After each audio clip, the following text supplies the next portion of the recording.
Hi. It is Sunday.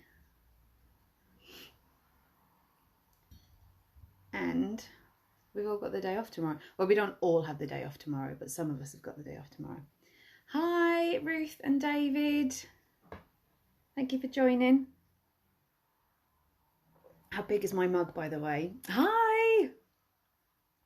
Isn't it like, I think it's like as big as my head. Maybe I've got a really small head. How is everybody today? What are you all up to? What are you doing with it? If you are having a day off tomorrow, what are you doing with your day off? I'd love to hear. I'm just leaving it a little while just for some people to join, which is always good. We're going to be talking about wedding stress. Now, this can relate to suppliers and couples. It's not specific to anyone, but I think it's, well, I know it's definitely relatable, right? We're all getting stressed. Hi, thanks for joining. Hello. Hello. See, that's why I leave it a little while for some people to join. Thank you so much for joining. I was just asking what everyone's up to at the moment while we're waiting for people to join. Let me know. And I was saying, if you've got a day off tomorrow, what are you doing? I'd love to hear. I don't know. Am I doing anything? I'm probably just going to do house stuff. Try and get my life in order. Okay, let's start. So, hello. Talking about wedding stress. I really do hate the word stress. I don't, and also another word I don't like is bridezilla or groomzilla, because it kind of, I think it puts like a tag on things, like, you know, you're being completely unreasonable because you want your wedding to be a certain way, but who doesn't want their wedding to be a certain way, right? But anyway, I digress. I do that a lot. So wedding stress. I'm going to talk to you, and in less than 30 minutes going to help you have the tools to not be so stressed. Hello. And hopefully, okay, so one thing you need to take away from this to start with is you have to take these steps, otherwise it's just not going to work. And I presume that some of you are here either just to be nosy or because it's resonated with you and actually you're thinking, do you know what, I am a little bit stressed and I could do with some advice on how not to be stressed. So brilliant, you're in the right place. I think there's so much pressure from so many people about your wedding being the perfect day. And it is, but in my opinion, it's going to be one of many, many perfect days, many, many special days that you're going to experience, you know, your entire life. It's not just your wedding day, but I think there's so much emphasis from outside sources that make everybody believe that this is the special day, this is the one day that has to be perfect. And you know what, for different couples, that is completely true. Some couples do believe that it is the most perfect day, but obviously you will experience other perfect days after that. So I think we put ourselves under a lot of stressor? I'm mixing my words up now. I haven't been drinking, I promise. Stress and pressure. It's a new word. I should get that put in the dictionary, right? Stressor. I love that. You know, sorry, I'm just getting my cat in because he's making lots of noise. Hello. Hi, Luke. Welcome. So when we feel, and now whether we accept that we feel that way is a different thing, okay? So let me give you an example. If you are going to meet some friends, there is some pressure about making yourself look good to some people, not everybody, but who puts that pressure on you? It's a mixture, isn't it? Because, you know, all your friends are dressing up, you know, they're going to look good. They're probably going to be wearing, you know, nice clothes and things like that. Hi, Bo. And you put yourself under stress and pressure as well. I said it that time. And it's kind of a vicious circle then. You get yourselves into this circle of stress, panic, anxiety, confusion, and that can come from various sources. I don't like the way my hair looks. I don't like the way my makeup looks. I don't like my clothes. I've put on weight. I'm too slim. I'm too short. That's not going to look good in the pictures. So we build this ourselves, and we need to stop that. So when you're wedding planning, you're spinning a lot of plates, and I'm not just talking about right now in the coronavirus. There's a lot to juggle. And again, this comes from a supplier perspective and from a couple perspective. You know, you're managing your family, you've got friends, you've got work, you're trying to wedding plan. And on top of all of this, you're trying to manage the finances as well. So there's a lot of people unemployed at the moment. So you had this day planned. Now you're trying to decide whether you need to delay your wedding.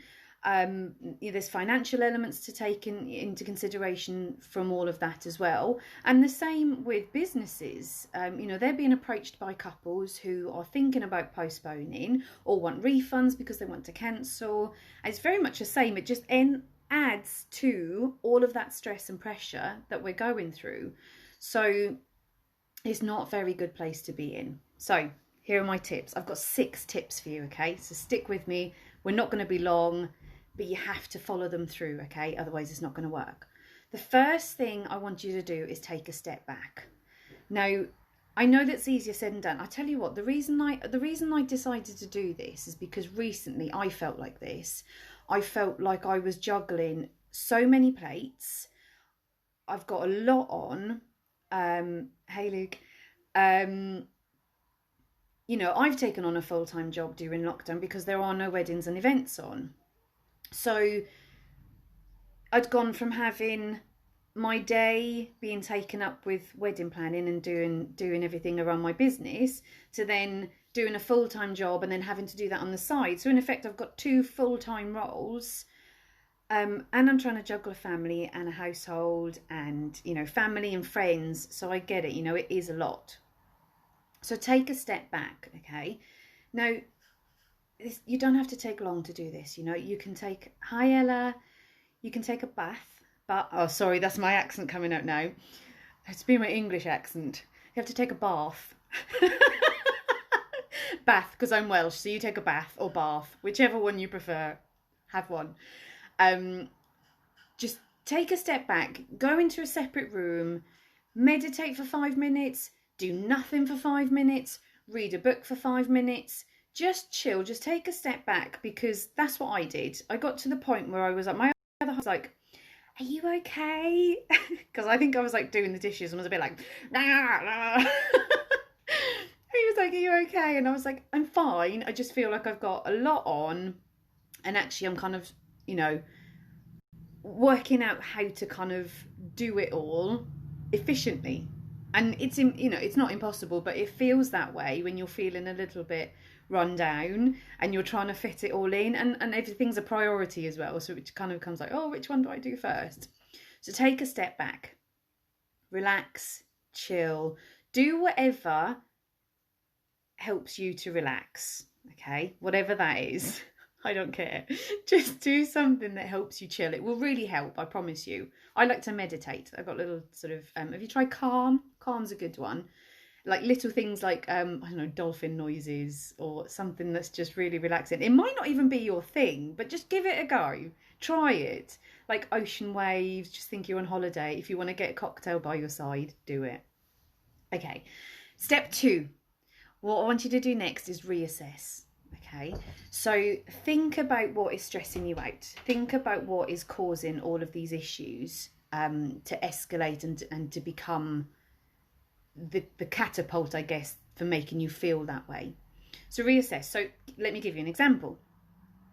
If you are currently wedding planning and you kind of feel like you've got things all over the place, and you don't know what to do next, and you're in a bit of a predicament, and you've gone over the same thing over and over and over and over, and you still don't know what to do, just reassess. Hi Gaina.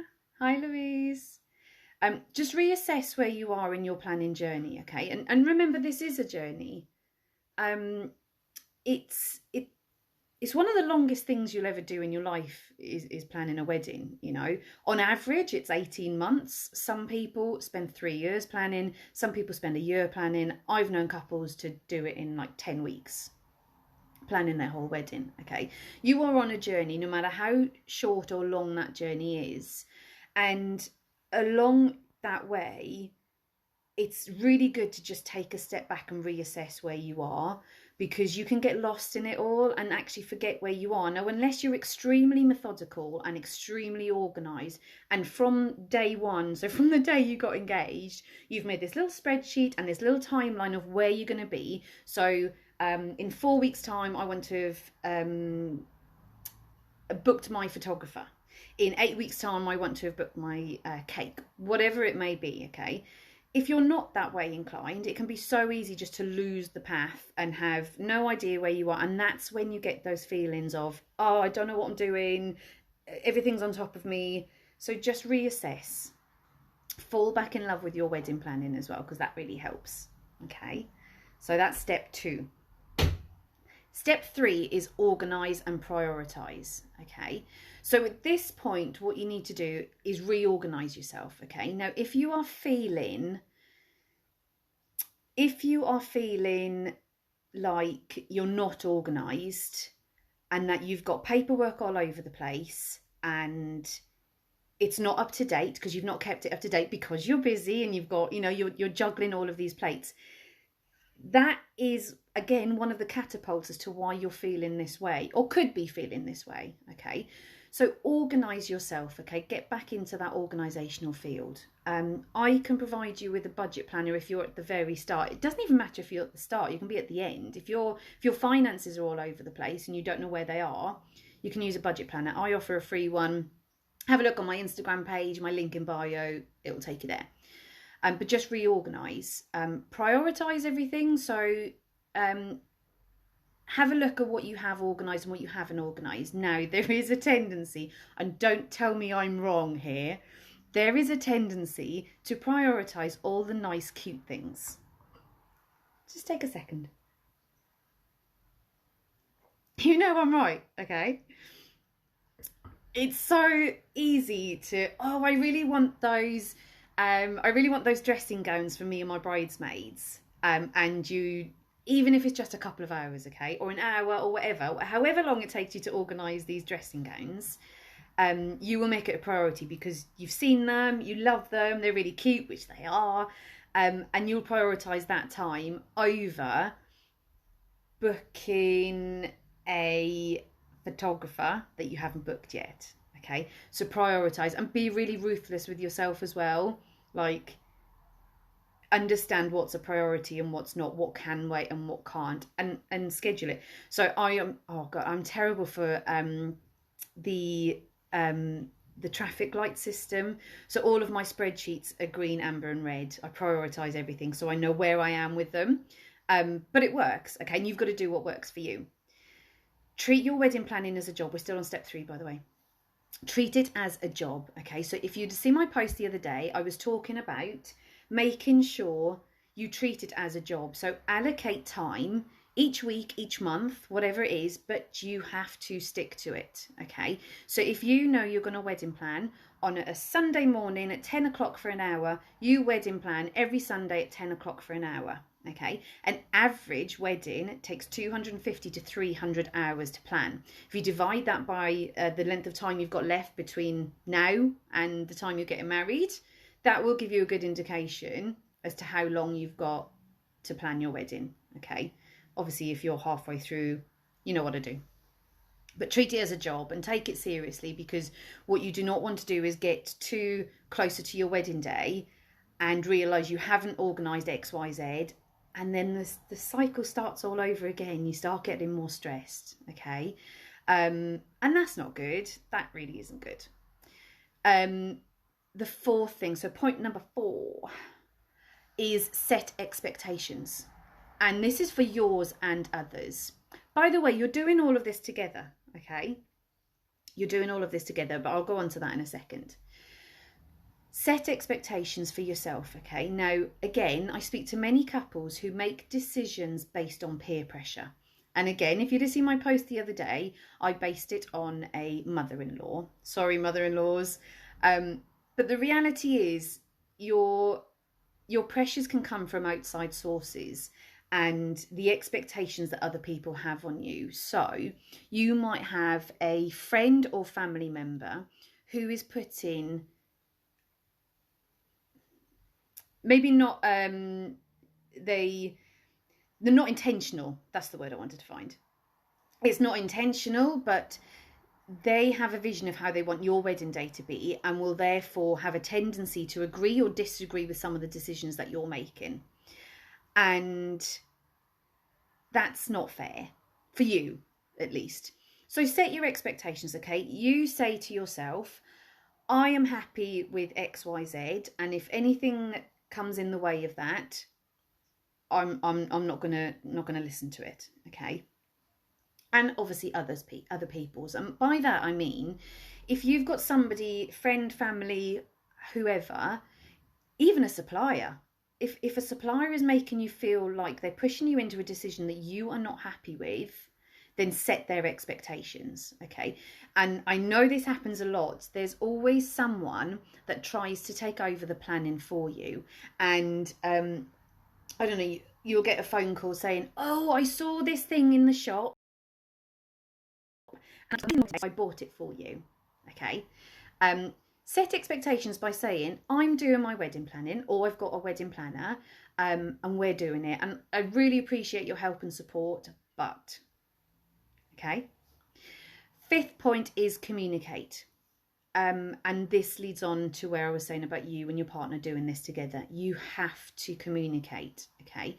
Now, if you're marrying somebody who doesn't get involved in any of the planning, never has done, probably never will, you plan all of the date nights, and I put a poll on the other day about who's the most organised in the relationship, and it was you, so my followers.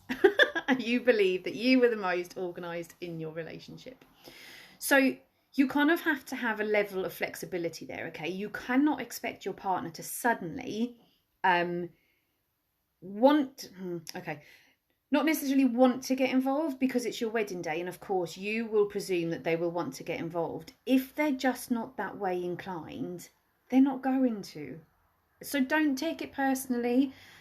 It might just be that they don't like organising things. It's not their thing. It doesn't float their boat. They're happy to get involved. And when a guy says, I'm sorry, I'm using guys as an example here, that's really bad, but 9 times out of 10, it is generally the gentleman in the relationship that will say, as long as she's happy, I'm happy. You've heard that before? Yeah? If they're saying that, take their word for it. Fine. Just give me the credit card. I'll go and plan the wedding. Not a problem. So, but it is really important that you communicate, okay? And I think that you should sit down with your partner and have that discussion with them, and just make sure that your boundaries are set. You're setting your expectations. Point number 4. You're setting your expectations of what is going to go on through this journey, okay? This isn't planning a holiday, which can be done of an evening.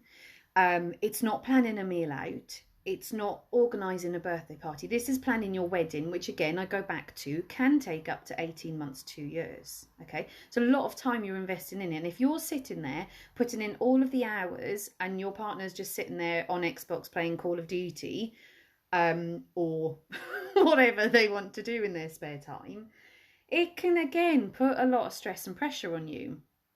And you feel like you're the only one organising the wedding.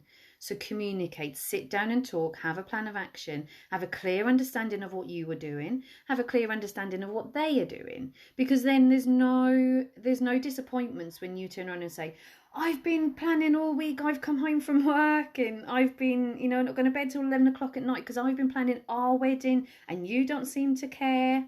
I know this happens. So communicate. That's key to this. And I'm going to stick like a 5.1 on this one. Don't argue. Whatever you do, do not argue. Just know. If you've watched any of my lives, I do talk about this a lot. Don't argue. And again, for suppliers, these points are valid for you as well. Communicate with yourself. Have that understanding that, you've got this structure and you're going to stick to it. And, update your spreadsheets when you say you're going to. Keep yourselves on track because you don't want to fall back into that pit of not being organised. My 6th point, number 6. Learn to say no. And again, I know this happens a lot. It kind of ties into a lot of the stuff I've been talking about just now. And again, suppliers, this relates to you as well. Learn to say no. If it's something you're not happy with, say no. Okay. I've got a good example.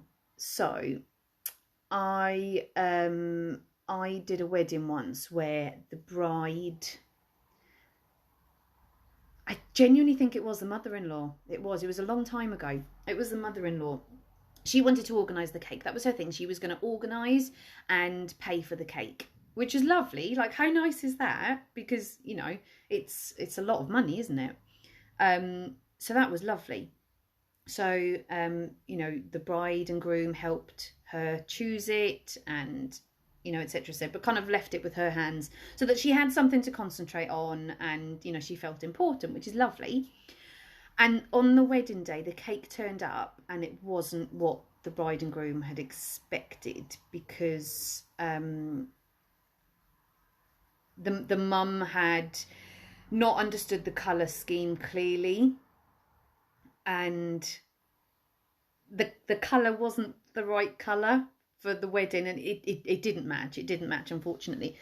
But what I didn't know at this point was that the bride actually didn't want her to kind of do what she did. So don't get me wrong, it is like a super difficult position to be in, and you know, I think it's lovely that people are willing to help out on your wedding day.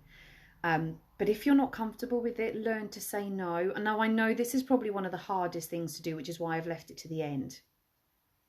If you're not the sort of person, I'm a people pleaser. I am. Like, I like to make sure people are happy, and I bend over backwards to make sure that is the case. Hence why I'm a wedding planner. But I do got a thumbs up there. Amazing. Thanks, Lauren. Learning to say no is very, very difficult. And what I would challenge you to do is to practice this, okay? It doesn't have to be wedding related. But if the next time somebody says, asks, or does something that you're not comfortable with, say no, okay? And you'll be surprised kind of the empowerment that you have, the feeling from it. When it comes to your wedding day that you've planned for so long and you've invested so much money into, the last thing you want to do is look back on it and think, oh, I wish I'd have said no to that. I'm not happy with it. I'm not 100% happy with it. And then you kind of then have to self-reflect and think, if only I'd have said no, or if only I'd done it this way, if only I'd communicated properly, if I'd have managed the expectations properly, then you might not have been in that position.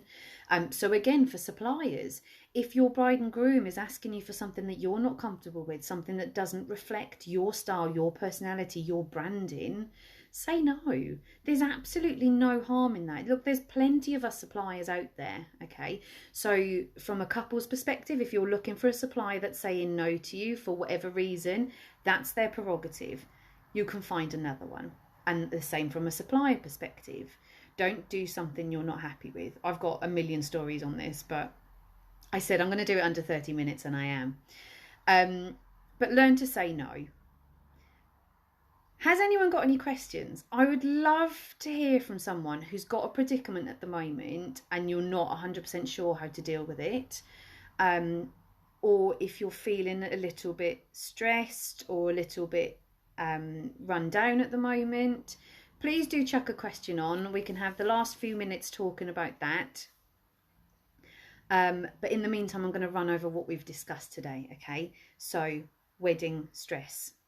Number 1, take a step back, chill, relax, step away from it all, go for a drive, do what you need to do. You do you.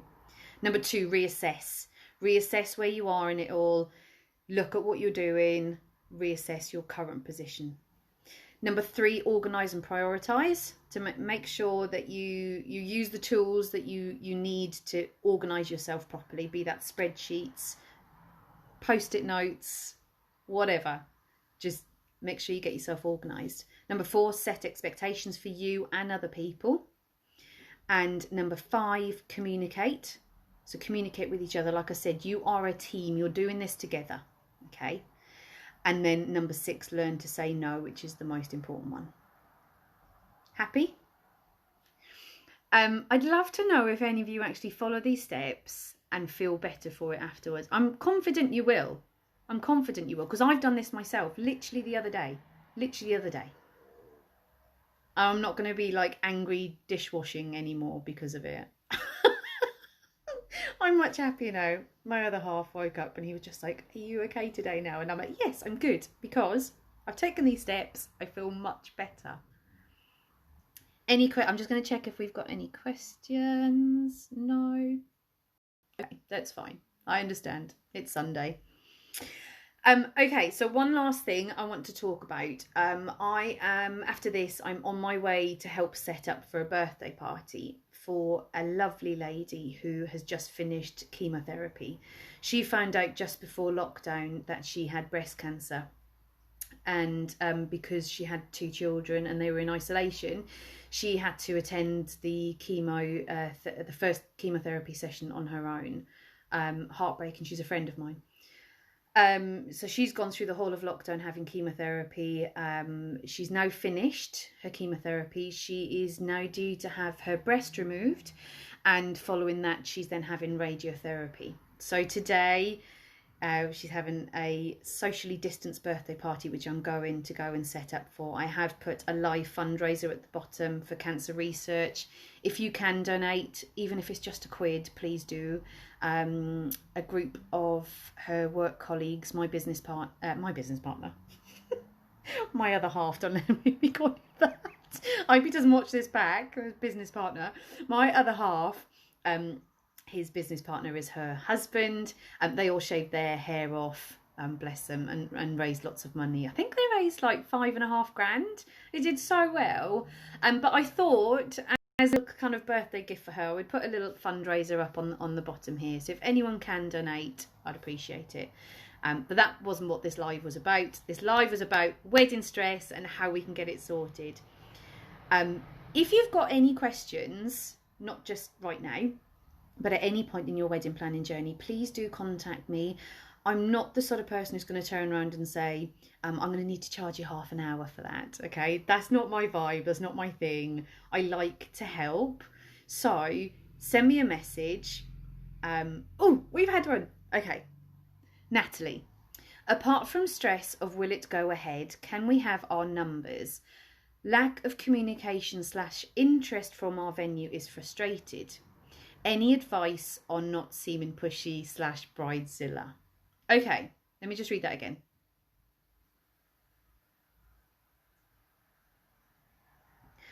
Okay, so I think what you mean from that, Natalie, is I take it you've obviously booked your wedding and you've got a certain number of people that you've invited, and you're asking if you can have those people at your wedding.